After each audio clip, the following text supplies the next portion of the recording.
2011 Hyundai Elantra SE with a VIN D for the engine. There's different engines, different brakes for this model. So keep an eye out for your brake pads and rotors, they're different. Raise the vehicle and support it properly. Remove the tires. And here we are. You got two 14mm head bolts to hold the caliper on. So you want to remove those. If they just spin, then you need to get some needle nose vice grips and hold the pin slide. You hold the pin slide and you can remove the bolt. Okay? So remove the bolts. Now you can remove your caliper. You can use it with a pry bar, small screwdriver. Might want to go inside here and push on the piston. Push it in a little bit so you can pull it off a little bit more easier. Nice and rusty. Okay, now this one's tricky because you got one bolt right here, then you got another bolt down here inside this bracket, this arm. So you gotta take these bolts off and get this bolt out of this arm, and then we gotta move the arm all the way so we can get to that bolt. Which is not fun, okay?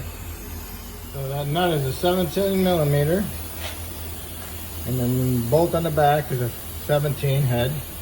What I would do is put your impact on here and spin it. So it allows this bolt to spin inside the sleeve.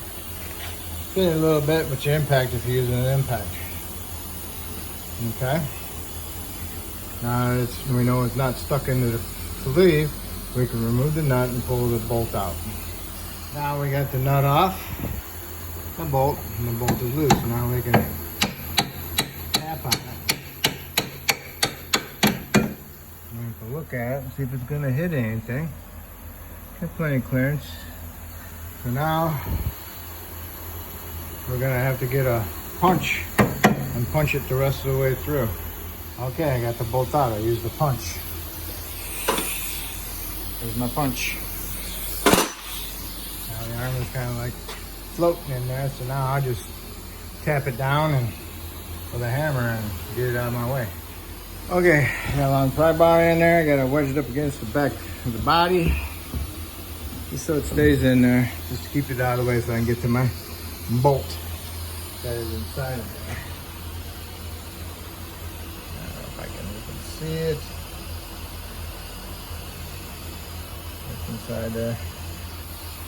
Okay, so we'll get on those. And those two bolts are 14mm head. Okay, so I removed them. So now we can take the bracket off. Okay, bracket's loose. So here's our bracket. I have to show you how to clean that up. And the rotor, I'm gonna use them stupid screws. Phillips head, the impact driver. So I got the screws out. Hit it with a hammer, broke it loose. Now it's stuck on the parking brake shoes. So what we'll do is we'll tap on the backside of it and work it all the way around to help remove the ridge, and then push it back on, turn it, remove the ridge. When you do get the rotor off, make sure to take this plug out and put it in the new rotor. What I do is I hold on to this side and I hit this side with my hammer like this and help get it off. Pull, push, and it eventually comes off. Okay? Don't forget your plug. Swap the plug out. Okay. And we'll give me a screwdriver and do that. Now you want to make sure that this is clean. This is pretty darn clean, so we're going to wire brush it here with some brake clean, and then I'll put a little film of anti-seize on it before I put the new rotor on. Okay. Cleaned it up. Got a little bit of anti-seize on it. I'm ready for the rotor.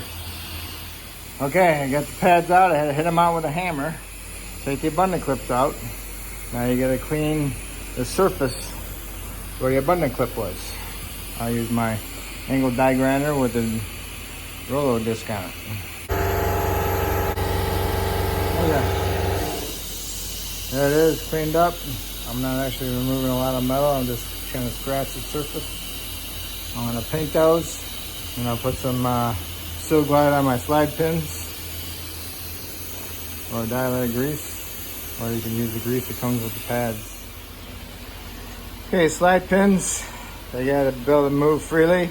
If they don't move freely, then replace your caliper and bracket, okay?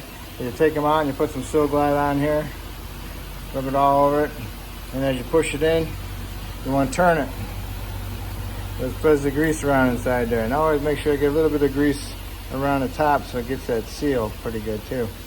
So push it in and turn it. Okay, those are painted, so we're waiting for those to dry. And then we'll put our abundant clips on them. The different styles of brake pads, make sure they match. Because on the other type, this is higher, okay? And this one is lower, all right? Just want to verify that. Abundant clips are on. There's that little piece right there in the center. That goes down inside. Down inside there. I don't know if you can see it. But what I always do is I'll use my brush and I'll use that to help push it down in there and hold it. Get it pushed in there. So it's got the little angle on, perfectly square, perfect for it. Okay? Next we want to take our rotors out of the box and degrease them because they come with a fine layer of oil on them for shipping so they don't rust. So don't use brake clean on your rotors because brake clean each brake pads. Soap and water or Windex or degreaser. Got my rotors on, put my 2 screws in, snug them up, and I also got my plug in. That plug is so you can help readjust the parking brake shoes so you can remove them, loosen them up, but most of the time they're frozen, you can't get to them. So now we're going to put our caliper bracket on.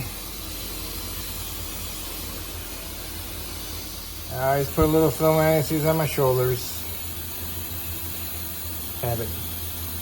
Not on the threads, on the shoulder. Okay, I got my caliper bolts snugged up and then I torqued them to 40 foot-pounds. Now, remove my bolt, my bracket, my pry bar. I got my bolt. I'll put a little anti-seize on it. And I'm gonna line it up and push it back in there. I'll use one of these to help line it up. I'll stick it in there and move it around. I get my bolt just started a little bit. Okay.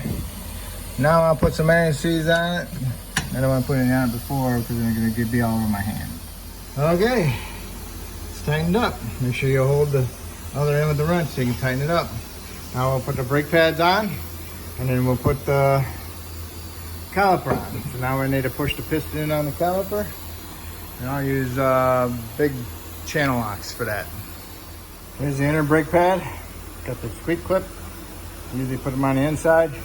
And the spring clip goes towards the rotating part of the rotor. So the rotor's going this way. So that's where I want the squeaker at, okay? Push it in the back. Start at the top, angle a little bit, and then push it in.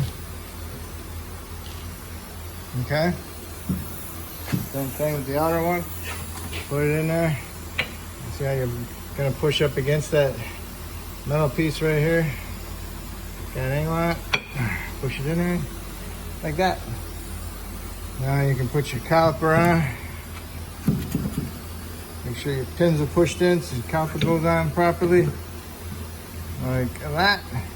And that one's on the other side of it. Now you can put your caliper bolts on.